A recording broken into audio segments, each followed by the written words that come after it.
Okay, so overall impressions. I really had a fun time in this movie.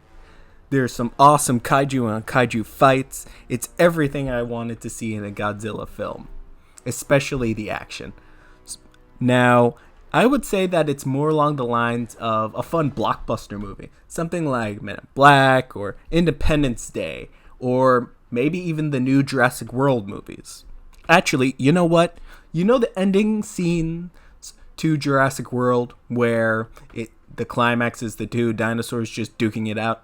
Imagine that, but for roughly 2 hours, and you get a vibe for this kind of movie. We also get a lot of world building and lore, things that pertain to other that were mentioned in other movies like the Hollow Earth theory. We get all sorts of different things. We see underwater civilizations. We get references to tons of things in the Godzilla movies. And I'm talking things from all the way from the first movie, back in the black and white, like, monster movie. Like, that's how in-depth these references go. If you're a real hardcore Godzilla fan, you'll definitely pick up a lot of things. It's obvious that the director Michael Dougherty is definitely a fan of Godzilla. You can definitely tell in his interviews that he really has a passion for these kaiju. And it definitely shows in this movie.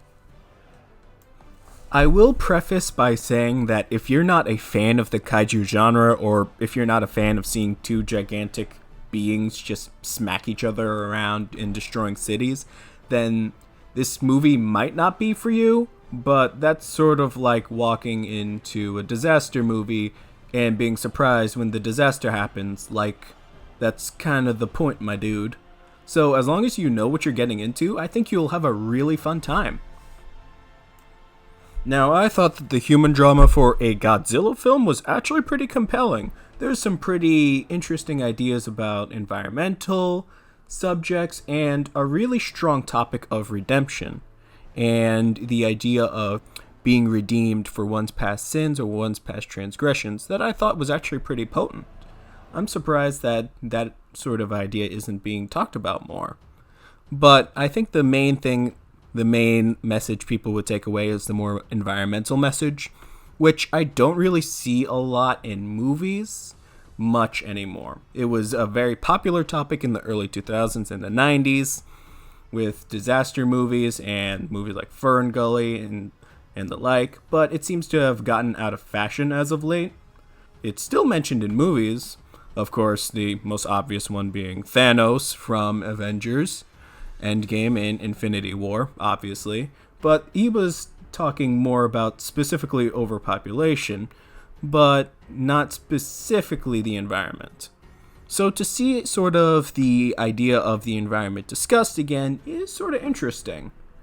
But of course, the kaiju are the main event here. They're the reason that you would go to see the movie, sort of like the highlight of the movie in a way. So I gotta say that they really did the kaiju justice. They really did a great job of sort of Hollywoodizing and updating and modernizing the Toho monsters. And they also bring a level of relatability to them. Not so much that it's unrealistic, but enough that you could sort of understand that while they are still animals, they are still fantastical animals. You're obviously not going to see Godzilla just strolling along the street in the quote-unquote real world, but he has enough animalistic qualities and enough sympathetic qualities to make him a likable protagonist. Then you have other titans, whom I won't mention here. In case of spoilers, I will mention, of course, our legendary King Ghidorah. And I gotta say, I really love some of the shots with this guy. There are some scenes where he just looks like a pure satanic evil monster that rizzed straight out of hell. It's actually pretty impressive. I also like some of the symbolic elements with Godzilla being a protector and Ghidorah, of course, being evil. So I thought that was really cool.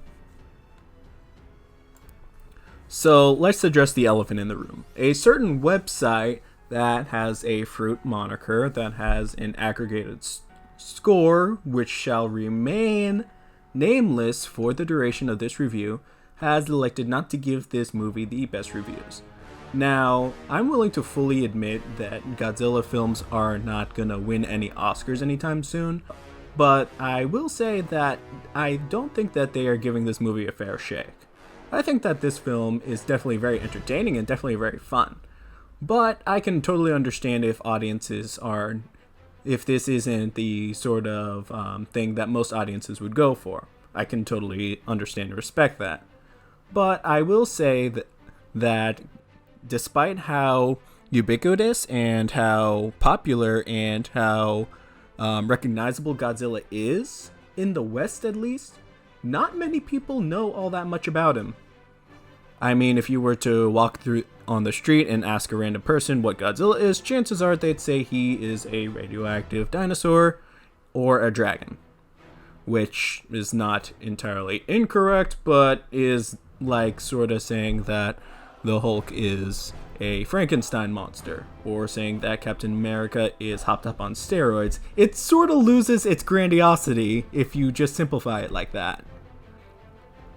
I think that the kaiju genre is surprisingly very niche, even within geek culture, which is saying something. And in spite of how the mainstream has sort of embraced geek culture in these past couple of years, kaiju genre is still surprisingly laughed at and sort of mocked. And I think that it will take some time before it really sort of settles into the public consciousness as sort of a normal thing. So I think that the best that can happen for the Godzilla films, the monster films, and just the kaiju genre in general is just to keep making them. And hopefully, eventually, you'll sort of hit a sort of groove that'll jive with more Western audiences and the mainstream in general.